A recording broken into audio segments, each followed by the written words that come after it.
Sir నమస్కారం sir. నమస్కారం. మీ పేరు సార్? రమేష్. ఏం చేస్తుంటారు సార్? నేను మూవీ డైరెక్టర్ని. వందే భారత్ సేవ్ ఇండియా తీశాను.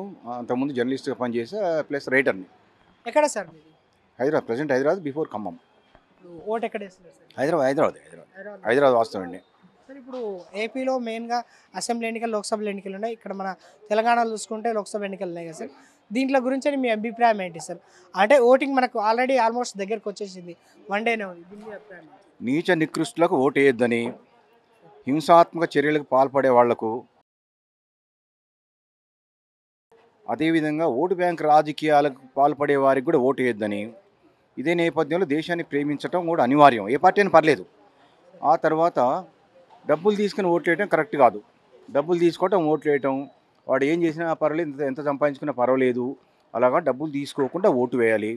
తర్వాత ఇంకోటి ఏంటంటే ఎలక్షన్ నిబంధనలు అనేవి ఏవైతే ఉన్నాయో శేషన్ గారు పెట్టాడు ఆనాడు. ఆ నిబంధనలు ఇప్పటిదాకా కొనసాగుతున్నాయి, కానీ ఇప్పుడు పాటించేవాళ్ళు లేరు. కాబట్టి ఎన్నికల నిబంధనలు తూచా తప్పకుండా పాటించాలి. రౌడీజం, రిగ్గింగ్, బెదిరింపు ఉండకూడదు, అలాంటి వారికి ఓటు వేయకూడదు. ఇది నా యొక్క ఉద్దేశం. నేను అదే పాటిస్తాను. అంటే ఇది ఇంకా రౌడీజం ఇవన్నీ జరుగుతున్నాయని చెప్పేసి అనుకోవచ్చు సార్? పక్కా జరుగుతున్నాయి. ఆంధ్రాలో పక్కా రౌడీజం, డౌట్ లేదు. తెలంగాణ అంతగా ఉండదు. కాకపోతే ఏంటంటే తెలంగాణలో స్టేట్ గవర్నమెంట్ ఎలక్షన్స్లో కొంచెం మ్యాన్ ప్లేట్ కానీ డబ్బులు పంపిణీ వగైరా జరిగింది, అది అయిపోయింది. ఇప్పుడు ఎంపీ ఎలక్షన్స్. ఈ నేపథ్యంలో ఇక్కడ ఆంధ్రతో పోల్చుకుంటే ఇక్కడ అంత హింసాత్మక డబ్బు పంపిణీ తక్కువ, కానీ ఆ ప్రభావం ఇక్కడ కొంత ఉంటుంది, అక్కడ ఎక్కువ ఉంటుంది. ఆ జనం దానికి ప్రలోభాలకు లొంగకూడదు చెప్పేది. ఇప్పుడు ఓటింగ్ శాతం పెరిగే అవకాశాలు ఉన్నాయని అనుకోవచ్చా సార్? లాస్ట్ 5 years బ్యాక్ అంటే లాస్ట్ ఎలక్షన్ కంటే ఇప్పుడు పెరుగుతాయా తగ్గుతాయా అని చెప్పేసి అనుకుంటున్నాను. ఈసారి పెరుగుదల తగ్గుదల కొంచెమే ఉంటుంది, బట్ కొంచెం పెరిగే అవకాశం ఉంది ఈసారి. ఎందుకంటే పోటాపోటీగా ఉంది, నువ్వా నేను అన్నట్టుంది. ప్లస్ దాన్ని ఏమంటారు, ఒక భరిత వాతావరణము, ఉద్రిక్తతో కూడిన వాతావరణం ఉంది, కాబట్టి కొంచెం పెరిగే అవకాశం ఉంది ఈసారి. అంటే సెంట్రల్లో ప్రభావం ఎట్లా కనిపిస్తుంది సార్ మొత్తానికి? దేశవ్యాప్తంగా ఓపెన్గా చెప్పుకోవాలనుకుంటే కొంచెం బీజేపీకి మొగ్గు ఉంటుంది దేశవ్యాప్తంగా. ప్లస్ దేశవ్యాప్తంగా ఉన్నప్పుడు కూడా రాష్ట్రాల ప్రభావం ఉంటుంది.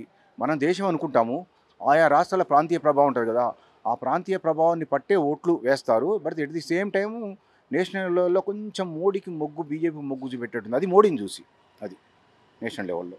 కానీ హింసాత్మక చర్యలు మాత్రం అన్ని చోట్ల ఉంటాయి. బట్ ఆంధ్రప్రదేశ్లో ఉన్నంత మాత్రం ఎక్కడ ఉండవు. అంటే నిన్న కేసీఆర్ ఇచ్చిన స్టేట్మెంట్లో ఈ ప్రాంతీయ పార్టీలే రేపు అధికారంలోకి వస్తాయని చెప్పేసి అంటారు. ఆ విధంగా ఏమైనా జరిగే అవకాశాలు ఉన్నాయా? ఎట్లా వస్తాయి? ప్రాంతీయ పార్టీలు అనేవి ప్రాంతీయంగా అధికారంలోకి వస్తాయి. కేసీఆర్ బీఆర్ఎస్ని పెట్టిండు. సెంటర్ అదేలే, ఆ కూతురు జైలుకు పోయింది కదా, అందుకోసం ఏంటంటే సెంటర్లో మేము అధికారంలోకి వస్తే అధికారం రాదు పాడరాదు, కానీ ఆ బీజేపీతో మిలాఖత్ కానీ బెదిరించి కానీ కూతురు నడిపించుకోవాలని అయితే అయి ఉండొచ్చు. సెంటర్లో ప్రాంతీయ పార్టీలు ఇప్పుడు రావు, అసంభవం. ఒక్కసారి వచ్చిన ఛాన్స్ ఎన్టీ రామారావు గారు ముఖ్యమంత్రిగా ఉన్నప్పుడు ప్రధానమంత్రి చేసే అవకాశం ఆనాడు ఉన్న పరిస్థితిని బట్టి, because is national front chairman, ఆ హోదాలో ఒక అవకాశం వచ్చింది. కానీ ఆ తర్వాత నేషనల్ ఫ్రంట్ కంటిన్యూ అయినప్పుడు చంద్రబాబు నాయుడు గారు ఒకసారి అవకాశం వచ్చింది, కానీ తర్వాత ప్రాంతీయ పార్టీలకు ఎవరికి అవకాశం రాలేదు, రాదు, ఇప్పుడైతే రాదు, అసంభవం. మీరు ఓటర్లకు మీరు చెప్పాల్సిన సూచనలు ఏంటి? ఏం లేదు, మనము అభ్యర్థి మంచివాడైతే ఏ పార్టీ వాడైనా ఓటు వేయాలి. లేదు, పార్టీ విధానాలు హింసాత్మక చర్యలకు దూరంగా ఉండి దేశానికి అనుకూలంగా ఉంటే వారికి ఓటు వేయాలి. వారు ఏ పార్టీ అయినా పర్లేదు. ఓటు బ్యాంక్ రాజకీయాలు, కులాలు చూసి మతాలు చూసి ఓటు వేయడం కరెక్ట్ కాదు. నిజాయితీ, అవినీతి ఈ రెండింటి బేరీజ్ వేసుకొని నిజాయితీ పరులకు ఓటు వేయాలి. ఇది నేను ఇచ్చే సలహా. డబ్బులు తీసుకుని మాత్రం ఓటు వేయకూడదు. అది. మీ పేరేనా? నారాయణరావు. ఎక్కడన్నా? పాపర రాజమండ్రి మురారి. ఇక్కడ హైదరాబాద్లో ఉంటున్నాము. ఎన్ని సంవత్సరాల నుంచి? 30 సంవత్సరాలు. 30 సంవత్సరాల నుంచి. ఇప్పుడు ఓటు ఇక్కడే వేస్తున్నారా? ఇక్కడే వేస్తాం. ప్రతి సంవత్సరం వేస్తారా? 10 సంవత్సరాలు. లాస్ట్ ఇయర్కు రీసెంట్గా జరిగిన ఎమ్మెల్యే ఎలక్షన్లు ఉన్నాయి కదా, దానికి దీనికి ఏమైనా డిఫరెంట్ అనిపిస్తుందా? ఓటింగ్ ఎక్కువ తక్కువ ఏమైనా ఏటాట ఏమైనా కనిపిస్తుందా? కొంచెం తేడాగా ఉంటుంది. ఎట్లా ఉండాలంటారా ఇప్పుడు నెక్స్ట్ ఇప్పుడు వచ్చే ఓటర్లు ఏ విధంగా ఉండాలని చెప్పేసి?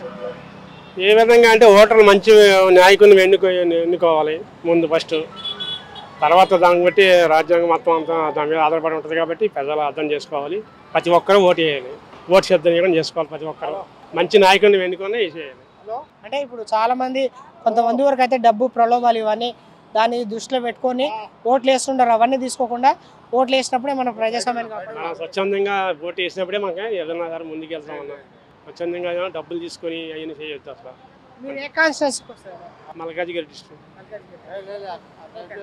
ఓకే.